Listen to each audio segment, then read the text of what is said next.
Hello, Melina. Hello. Hi. It's really interesting to have you on the show for the first time. And yes, I was really looking for a woman's perspective on the topic of ageism. After making a video about this with a man, and I was also recommended to me to talk about it with a woman as well. And I thought it was a really great idea, and I think you have a lot of experience both teaching and as a social dancer, so I think you might have some interesting things to say about this topic, and that's why I contacted you. So can you maybe just give me like in a few sentences a short introduction of who you are for those who don't know you? Of course. Sure. So I'm Melina Sedó. I've been dancing since the mid 90s. I've been teaching and organizing events since 2001, together with my partner Detlef Engel. Been DJing since 2004, and I'm training tango teachers also for 11 years now. So it's been a long time that I've been in the tango business. And actually, I calculated it. I'm now dancing for more than half of my life, and I'm now 57. I just really wanted to see like maybe as an introduction what you think of a topic like, well, it's actually interesting because I contacted you to make this video. And then it turned out you had a discussion just before that with your friends about this. So it's Yeah. Yeah, we kind of, I mean, this is a topic that is following me or has been following us, a lot of my friends, for many, many years. And for example, a couple of years ago in 2020, I co-organized the first Tango Queens Congress. This was an international meeting of women in tango. And one of the most sought after topics was actually age in tango. And how do we cope with age? How does age play a role in our tango community? And uh, and since then, of course, all of us have been aging. So it is something that we think about. And when I say we, then I just refer to people who I communicate, not only my students but also my friends in tango. And so when I saw the video that you recorded with Robin Thomas, who I also know personally, of course, I was really interested. And I thought by myself, oh, I could make some other points as well. And then you contacted me. I didn't know that, so that was really a surprise and kind of a nice coincidence about that. Yeah. yeah. So you said you have some different ideas, maybe, or different things you want to add to this topic than what was said previously. Yes. So can you tell me about some of those things? Yes, of course. I'm referring in particular to the point that Robin Thomas made in the beginning, because he started dancing at a time when there was not so much tango, and in this time, in particular, I'm referring to the early 2000s. Tango communities were rather small, and everyone was dancing with everyone else. Of course, the tango community already then was not super young. I uh, I actually wrote my psychological thesis about tango, and I had an interview. I had a questionnaire that was sent out to lots of dancers in the German-speaking tango community, and I know that the median age back then, the average age, was in the mid-40s. I was back then in my mid 30s, so I belonged to the younger crowd. And I think the same must have been with Robin back then. And his solution was to create a younger tango community. He was aiming for attracting young dancers.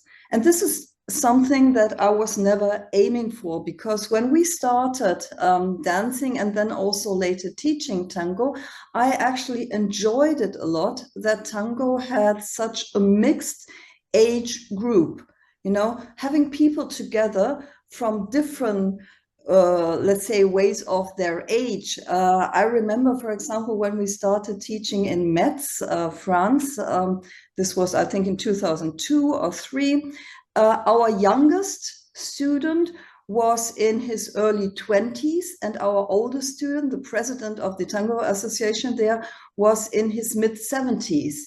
And these two guys, they came together to milongas. They traveled together. They were friends, you know, and they were communicating really nicely together. And both of them got dancers. And the same went for women in different, let's say, stages of their life. So I liked it a lot. I really enjoyed it a lot, that tango was different from all the other activities that I had been doing when I was always, let's say, in my own age group, in university, role-playing games or whatever, you know. It was always a very limited age group, and I liked it a lot that tango was different. So when we started organizing events, or even then later when we helped build up the Encuentro community, my goal was always to preserve that idea of having people of different age groups dancing together. And I think we actually have succeeded in that. When I look at our events nowadays, for example, our local milongas or the encuentros that we organize, we have people from the age range of 16 to 80. 16, okay. Yeah. And 18, and of course, nice. the younger group is much smaller, because it is really hard to attract young people to tango, especially when you yourself as a teacher are not super young anymore. But nevertheless, we do have younger students as well, and we do have people who have aged with us, who might have been older already in the beginning and who are in their 80s now. And I like that a lot, always. And I think this is also one of the key of making the dancing experience a little bit more rewarding and a little bit nicer for everyone, is to organize events in which you do not exclude certain age groups, but in which you try to include everyone. You see, and this is one of the points where I was thinking in the interview you did with Robin Thomas, and he himself remarked it as well. He tried to create this young tango community, but now he's also approaching a higher age. So basically, this is something that is coming back to bite him, actually, a little bit. And so this was one important thing that I saw in the interview with Robin Thomas. As for my own experience, when it comes to getting dancers as social dancers, I was much more unhappy in my younger days. When I started dancing, this was before milongas, when I then restarted dancing in 2000. I was, of course, as I said, in the younger age group, and I was quite talented, and lots of people wanted to dance with me. But as soon as I started teaching, this stopped completely. And for many years, I was sitting at events being super frustrated, because my partner Detlef was dancing all the time and I was never dancing. And back then I was still quite young. I was a teacher. I was obviously dancing in an okay way, but still people didn't want to dance with me out of different reasons, I guess. Mirada and cabeceo was not so much introduced back then. Maybe leaders were a little bit more hesitant to dance with the teacher. So a lot of factors came into that. So I started dancing more at milongas, basically the older I got. And there are a couple of factors that I would like to comment on, maybe a little bit later, because I just want to say that my own experience, of course, in tango might have been different from the experience that other women in tango have made. So for me, it's been an inverse process. I'm now dancing more than I used to when I was young. And I think part of this also comes from the fact that I'm older, I know better with whom I want to dance, how I want to dance, and I'm also much more clear in my communication. For example, when I'm using mirada and cabeceo, I'm not shy anymore. I'm just gonna stare at someone, and most people will then, of course, accept my invitation, because I'm very clear with that. But when I was younger, I was much more insecure, you know, and therefore got less dances. So this is one important factor, one important thing that I draw out of my own experience is you can contribute a lot to how you feel in the tango community when you are, you know, clear about what you want, clear about how you want to dance. And but I want to come to that a little bit later because I've got another point to make. Unless, do you want to, I don't know, do you have anything to ask Yeah, me until yeah, now? Because I don't yeah. want to Several get several into. questions. So Okay, that's why cool, it's a bit cool. complicated. Yeah,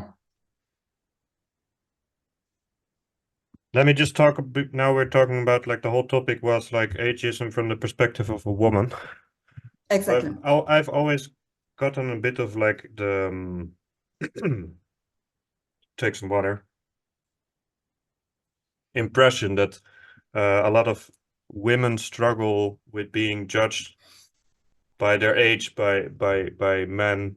Yeah, it's a bit hard to explain because it's such a controversial thing as well to say. But I feel like for women this is harsher than for men. Um, Yes, yes. This is of course the fact, and this is why I said my experience might be a little bit different from many other women because yes, we have of course a big disparity between men and women, not only when it comes to age, but just because of the fact that men are usually, or let's say male leaders are usually in the minority at most milongas and in the entire tango community. So even if a man gets older, he might still get lots of dances and he will be still accepted to a lot of events because he is a male leader. So they are, of course, in a different position from the beginning. The pressure on women in general is already much bigger when it comes to looks, you know, women having to make much more of an effort to look attractive at milongas, you know, or stay in shape or everything. So from the beginning, we already have a situation that women are disadvantaged and men already are in a better position. So even nowadays, when I look at milongas, of course, I see most women trying to make a huge effort to look good, to look attractive, to stay in shape. And a lot of guys, they don't even have to bother. They come as they are and they will still get a lot of dances. So yes, of course, age also plays a much bigger role for women than it does for men. Um, and of course, there is the fact that older women get less dances at milongas. I think this is a reality, but I would like to see a little bit why that is and how can we work against this? Because yes, this is the reality, but in my opinion, it is not something that has to be static and that we only have to complain about it. Because I do agree also with Robin Thomas that some of this is natural. That is natural. People of different age groups, even in the tango community, they kind of cling together. The younger people will cling together. The older people will cling together. Nowadays, we have got events, encuentros, for example. Some encuentros, they attract mostly older dancers. And these older dancers, they don't even go to other events anymore because they want to be more amongst themselves, where they do not feel so much judged by younger people. I find that, as I said, a little bit sad because I want to have a nice mixing age, but this exists. So people already group themselves into age groups, and it's not only the younger people banding together, also the older people. They are forming groups, you know, because they might feel a little more secure in their own age groups. So we have a natural effect of ageism, if we want to call it that way, or let's say age differences that apply in milongas, and for women much, much more than for men. I could continue now, but I don't know if you want to right here, maybe add something. No, please continue. Okay, Because I'm really interested in like how to solve this question, or like how to. Yeah, okay. I mean, I cannot solve it, the question, but as I said, yes, we have this disadvantage. Women are much more disadvantaged when it comes to that than men. We also have this huge problem in closed events, that we need the same amount of leaders and followers, of course. And so there are lots of women who are not only used to sitting at milongas, but are also used to not being accepted to events and anything. So basically not being able to participate in tango life. They're basically excluded. And this is super, super frustrating for a lot of women. And age does play a role there as well. But we do have strategies to make that better. One of the strategies is coming from the organizer side. As I said, I think that organizers should take over some responsibility there and try to include people of different ways of life into their events. If we create events that only want to attract the young and pretty one, then of course we will have this effect. If we create an environment that is more inclusive to all kinds of people, we will have less people who are unhappy with that.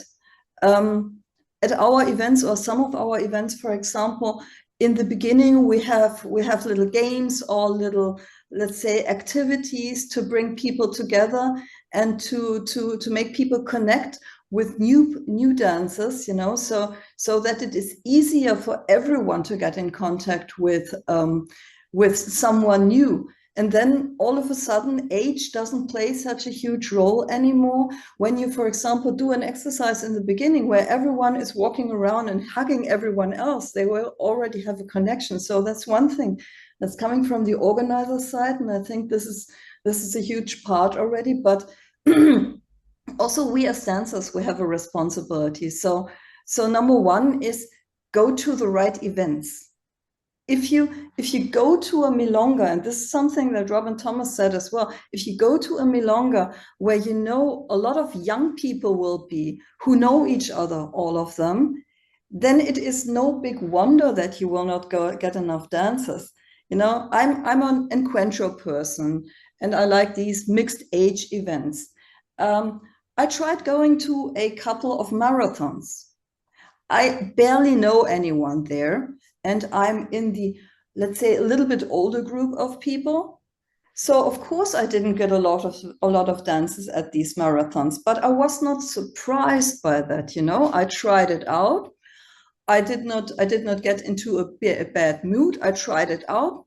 Didn't work out, also because of other reasons, but it's okay. And I'm not going there anymore because it's not working out for me. So I'm going to events in which I know that I will be happier, you know. So that's number one. Don't go to events that you already know that will make you unhappy. That's just not very strategically interesting. Yes. Another thing is, of course, I can see all around the globe that dancers, no matter which age, who have formed a circle of friends in the tango community, who are in general friendly and self-confident, will get dancers no matter their age. I've seen a lot of women who are of a really higher age and who get dancers all the time. They dance basically the entire evening because they are nice, they are friendly, they are not sitting there with a very negative,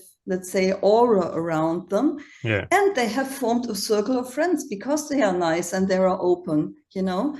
It makes a huge difference if you go to a milonga and you are already in a defensive position, already thinking, nobody will dance with me, I'm too old, I'm too fat, I'm whatever.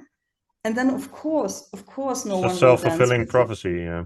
Exactly. And this is terrible. And I know what I'm talking about because, as I said in the beginning, I've experienced this. It was not the age in my case, it was other reasons. But I went to milongas and I already had this very negative mindset and I didn't get to dance. Sometimes I said the entire evening. So mindset is one thing that is very important. Then, So of course, was that a long time ago, like you said, when you were younger, or? exactly, yeah, Okay, yeah. yeah, In okay. the beginning, let's say, and in the age, I say mostly the age from 2001 to 2008 or 9. Then Okay. the development of encuentros began, and we had more contacts all over the world. So of course, then things had changed. But in these first years that I was teaching, as I said, and I was young, I was pretty, I was slim and everything, I was looked nice, but I was sitting there the entire time. And of course, someone who's a little bit older and might not have an ideal figure or whatever, yes, of course, we don't feel always so self-confident. But if we try to go into a milonga and just get into a more positive mindset, I know that you can get more dances. I know that I see that around me. It's not something that I take out of thin air. This is something that I experience every day at milongas and at encuentros. But the other thing is also, and this is something that Robin Thomas also mentioned, you need to be a good dancer. It is it is kind of evident. It is kind of evident that a young person will attract on first glance maybe a lot of dancers. But what I see also very often is that yes, they might get a lot of dancers in the beginning, but then if they do not develop their dance skills, this will also stop again. Because still in the end, and we're not now talking about followers and women mostly, but in the end, of course, also men and leaders want to dance with followers who are just nice to dance with, you know? So keep on working on your dance skills. The problem is a little bit, most women are already doing that. When I look at our classes worldwide, you know, the majority of persons coming to tango classes are, of course, women, not men. It's always hard to get men to do classes because they don't need to develop as much as women do. So most women are already, of course, working on their tango much harder than men are. Okay, so we already have another disparity. We have a disparity that there are more women than men, and we have more, let's say, good tango dancers that are female, or let's say more good followers than we have good leaders. So this is, of course, also a problem. And a lot of women will make compromises all the time, no matter their age. So this is, of course, something that we have to tackle from another perspective again. But dance skills play a role, definitely. And but the second thing, or let's say one of the last things, of course, and this is something that is very dear to my heart, there are a lot of women nowadays that dance both roles. I do. And I've not started dancing both roles because I didn't get any dances, but just because it is fun, you know? I like leading. It is fun. I was doing it in class all the time already for many, many years. And I started doing that in milongas as well at a certain point. What does it mean? What does it mean? It does not only mean that I don't need to wait for invitations by leaders anymore. It means also that all of a sudden in a milonga, I've got the entire participants who are potential partners for me. So basically, I double the amount of people with whom I can dance because I will dance both roles. So I don't want to say that all women should be dancing both roles. That is not necessarily the case because some people will just not be interested in doing that. They like one of the roles. They do not have the time to spend to develop both roles. So that is totally fine. But we have another problem. We have a lot of women out there who only want to dance with men, who will only dance with female leaders when they are desperate. Oh, there are no more men, so I have to dance with a female leader. How prevalent is that?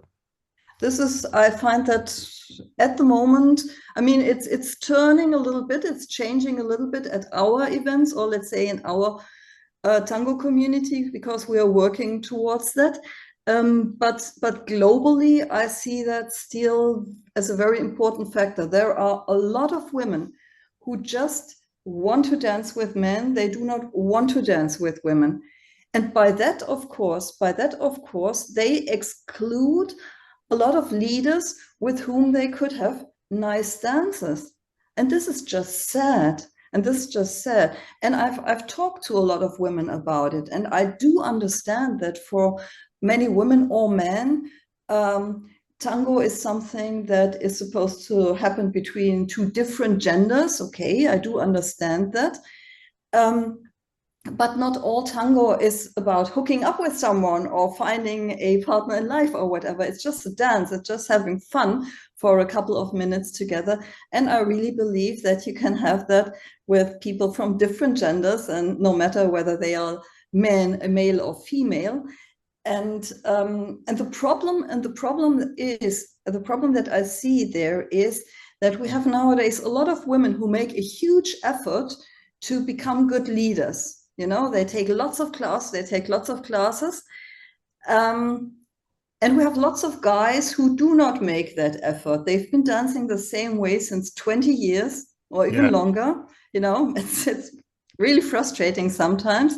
And these guys still get dances, and the female leaders who are making the effort, they are being judged on a very, very high level. So a woman who is to be accepted as a leader by other women has to be a much, much better leader than the average male leader. A lot of women will no problem accept dancing with a guy who is just very, very, let's say, basic in his dancing, no problem, because he's a guy, but they will not dance with a woman who's maybe on the same level than this guy because she has just started. But this woman doesn't get a chance. She only gets the chance when she's much, much a better leader, you know. So by this, women already exclude a lot of leaders with whom they could be dancing. Yeah. And this, of course, does not only apply to older women, but this applies to women in general. But this is the reality in tango. We just have very few male leaders. There are much less men in tango than we have women. And if we stick to that unrealistic wish of only wanting to dance with guys as a follower, you know, it's not only going to be hard when you are older, it's going to be hard all the time, and it's not going to get simpler when you get older. So the problem is increasing, of course, over the years then. So these are a couple of points that I just wanted to make when it comes to being a little bit happier in the tango community. Go to the right events, form a circle of friends, be open and friendly, be a good dancer, so work on your dancing, and basically be open to dancing with women as well, because there are lots of women out there who are developing to be really nice leaders, and you might be less frustrated when you are open to dancing with them than just wanting to dance all the time with this young, talented guy who gets all the other dances as well. I mean, these are unrealistic goals. So we just have to be a little bit more realistic about what we're doing here. And you know, one last thing maybe when it comes to that, managing expectations. Because for me, it never start, you know, I was in these early years, as I said, not in this position that I was dancing all the time, because I started teaching so early. And then again, as I said, people stopped dancing with me. My expectations might, of course, be lower than others. For me, when I go to an encuentro and I dance 8, 9, 10 tandas during a milonga, that's a lot. That's a lot. That's really a lot already. I don't expect to dance more. When I go to a normal milonga, I expect 5 or 6 tandas. And I don't even want to dance more because I go there as well, because it is a social event. I talk to people. You know, I watch dances, I listen to the music, but I do not aspire to be dancing all the time. Nowadays, this is even a problem for me because as I'm leading so much as well, as I'm leading 50%, I do not even have the time to dance with all the leaders who would like to dance with me because I also want to lead. So I even have to manage my energy to be able to dance enough. But people very often, they go into milongas with very, very high expectations, you know. It's high expectations. I want to dance exactly with this person. I want to dance all the tandas or a lot of tandas all the time. And then they are unhappy. And I see this all the time. And this is something that is unnecessary because we don't need to go into milongas with these high expectations. Yes. So maybe as a conclusion, I think it's really interesting as well how you, for example, talk about improving your skills. And of course, a lot of women take lessons, but I do have the feeling there, like personally, like I really select women to dance with based on skill and not how they look like or how young they are or whatever. But then I feel like some women, when they don't get as many dances as they want, maybe because they're not as pleasant as dancers as some of their competitors, they may start blaming it on things like ageism. Yes, it is. Unfortunately, this is true. Unfortunately, and as I said, there is ageism. Women are disadvantaged. Older women are even more disadvantaged. But yes, people also, or women also blame it on the age, you know. They don't get dances. And I do know, I do have this discussion with a lot of women over the years. And I see women who are complaining a lot and who are blaming it on age. But I really know, because I know the leaders, I talk with them as well, and I see what's happening, and I know it's because of their dance skills, or it's because of their you know, as I said earlier, their quite negative intention with whom they already, with which they already come to milonga. So very often it is not the age. It can be the age, yes, but it's not always the age. And when we blame everything on the age, we make it very simple for ourselves. Yeah. Yes. We cannot blame everything on age, you know? Yes. I mean, I don't know if the time for that is right, because I do have one other aspect when it comes to ageism in tango, because you talked to Robin Thomas about ageism in general. You know, now we focus a little bit more on women, but I do have another group for whom this topic applies to, and these are tango teachers. Okay. These are basically tango teachers, because I'm a tango teacher. I've been teaching since, as I said, what is it, 23 years or something like that. And there I see a huge age problem, basically, and I saw that for many years already. I've been talking so often to this with my dance partner Detlef. He does not see it the same way, but I also think because he is a man, maybe he sees it differently. But when we're talking about all these pressures that are already weighing in particular on women, you know, because they are the majority, the pressure on them to be pretty, sexy, slim, or whatever is already very higher. This increases immensely when you are a tango teacher. This increases already immensely. And when you then take age into the equation, you know, it gets even more relevant. We do see still a lot of older male teachers dancing with younger women. I mean, we have seen this amongst a lot of the old milongueros who were teaching and invited all over the world, even when they were in their late 70s and 80s. No problem, but showing up with much younger partners, of course. And you see it only very seldomly that female dancers who have passed a certain age can still make a good living as a tango teacher. Most of the tango teachers who are past a certain age of course also many of the male ones, but more female ones, will have found other means to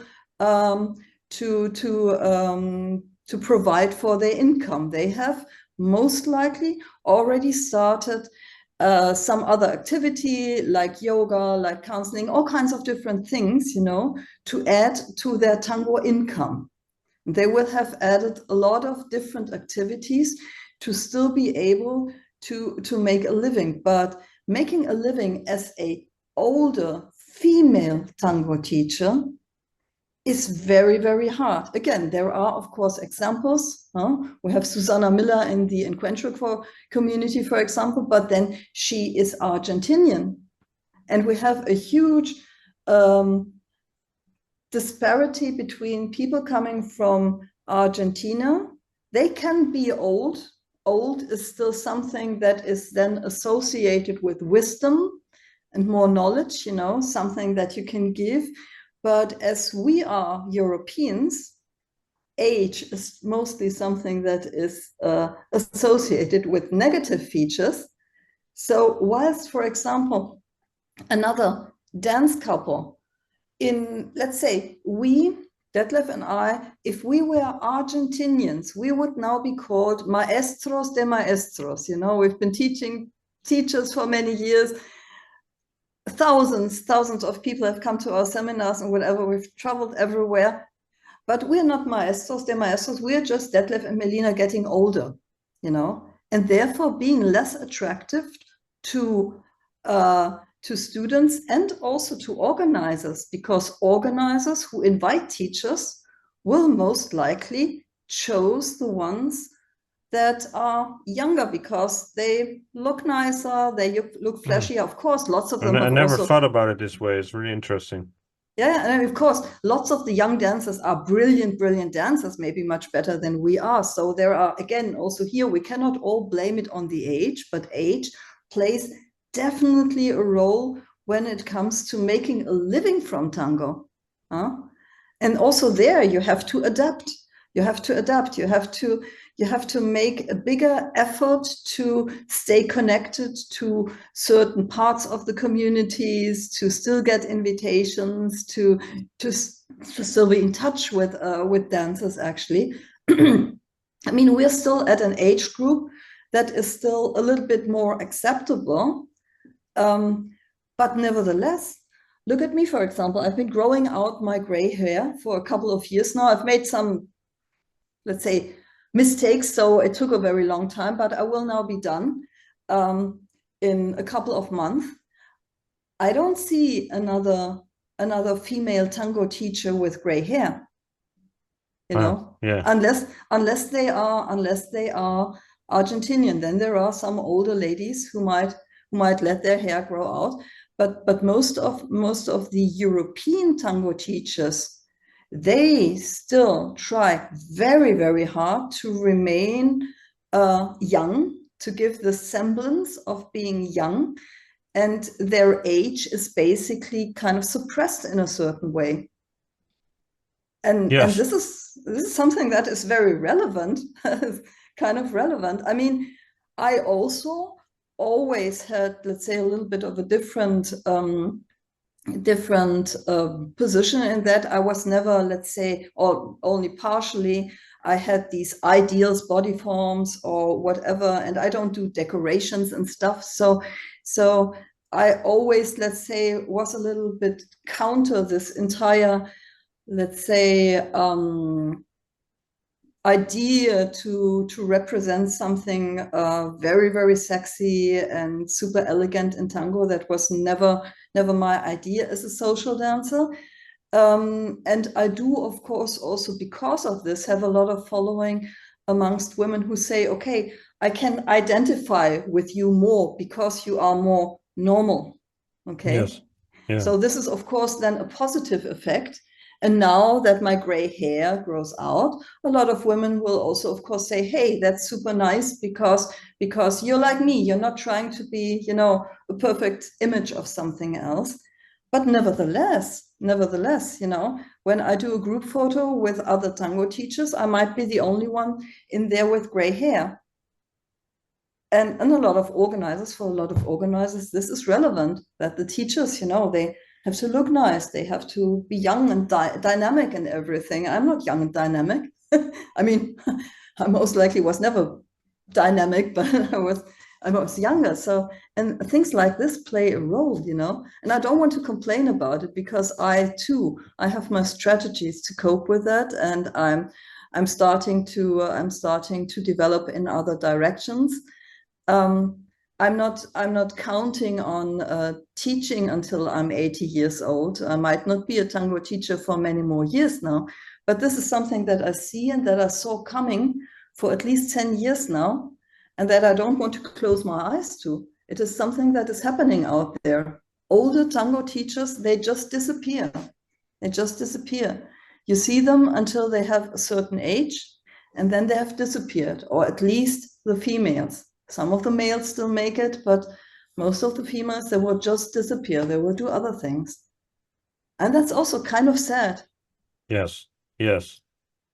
But I find it a bit hard to see that as separate from the trend that, for example, with because of COVID and the lockdowns, that a lot of people were really hit hard, and they found other ways to support themselves because now they don't have the same amount of students.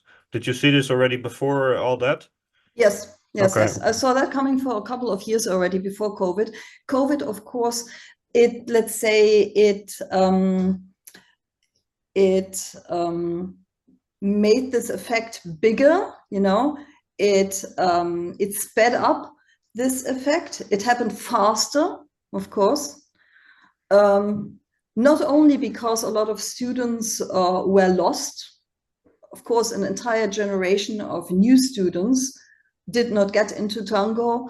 People stopped dancing tango, so now there might be less people than before. But this is something that can be, let's say, counterbalanced again in the next 2 years, and it's happening already. You know, I see it happening already. Classes, events, all kind of things fill up better now again than the last year. Last year was still very difficult. Now it's still getting better. But yes, it is something that I've seen for many, many years. And yes, COVID has kind of intensified that problem for a short time, but it is there, and it was there. I've said it for 10 years minimum. Okay. Well, it was very educational as well to hear about that. And I mean, maybe because I mean, when I started teaching tango, as I said, I was in my mid-30s, but I did not feel very young anymore. Most likely I never felt very young. I'm not a young person. But already back then, a lot of the Argentinian couples who came to Europe or to the US were much younger. They were in their 20s. So although in the entire, let's say, European tango community, I was more amongst the young people, as a teacher, I already felt being amongst the older ones, a little bit at least, you know. So this is something that I let's say, thought about already from the beginning of my career as a tango teacher. About, I already felt, okay, this has got an expiration date. Oh, yeah, okay. This is not something that you will be able to do your entire life. This is something that will function for a certain time, but then you're going to be too old for that. And this is happening. That's a product of being judged as a woman on how you look. Yes, mostly. Okay. I guess mostly. I mean, as I said, it's a little bit different for men. It's a little bit different for men.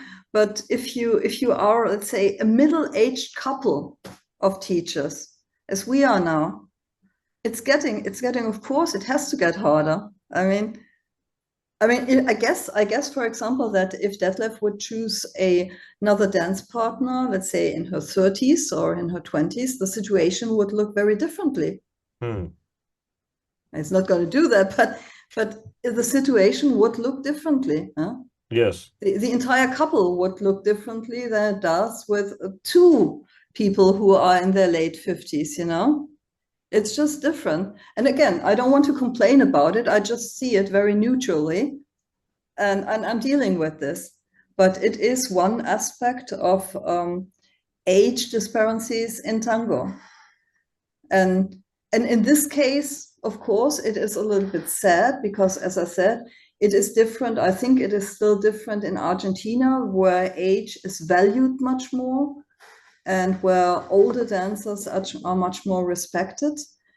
We do not have this in Europe. We do not have this in the United States, where we have a culture in general, a culture where being young is something that seems to be very important, you know.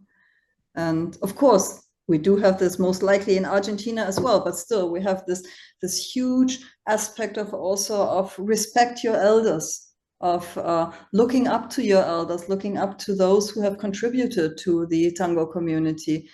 And this is something which is also a loyalty, you know, a loyalty to these older teachers and older dancers, because in Argentina they see them as the ones who have brought tango over the non-dancing years, or who have initiated tango once more. So they are people to be respected, and this is not something that's happening here in Europe. The old dancers are maybe still at the milongas, but the old teachers, they just disappear. They're not there anymore. You don't see them so often. You might see them in a local community, or they have their little groups of people, but they're not going to be there for until they're 80. Okay, well, very interesting. Thank you for all these explanations. And yes, I think this covered most of what I wanted to know. Have you said everything you wanted to say? No, in general, I just want to say once more, I think women, because I want to come back again to our main topic. Yes, women are disadvantaged when it comes in general to getting dances, and even more so when it comes to preserving their good looks and their youth and whatever. But we do have it in our hands to cope with the situation and to make it better. So I just want to encourage all women to try to not get into the blaming mode, not get into the being depressed and negative mode all the time, but to do something for their own tango well-being, you know. And in the end, if it is just to say, okay, this evening I'm not going to get any dances, so I get home and I read a book or watch a movie and I do something that is nice, you know, even if it is only this in the ending, but not always to be frustrated and to give such a huge importance to whether they get dances or not. Because if we give such a huge importance to how often do we get dances during Milonga, then we are bound to be frustrated. That's just something. And I think we all have it in our hands to be a little bit happier in tango and not to be frustrated by all of this all the time. Yes. Well, thank you. That's an excellent conclusion. Thank you, and see you the next time. Thank you very much for talking to me, and hope to see you again.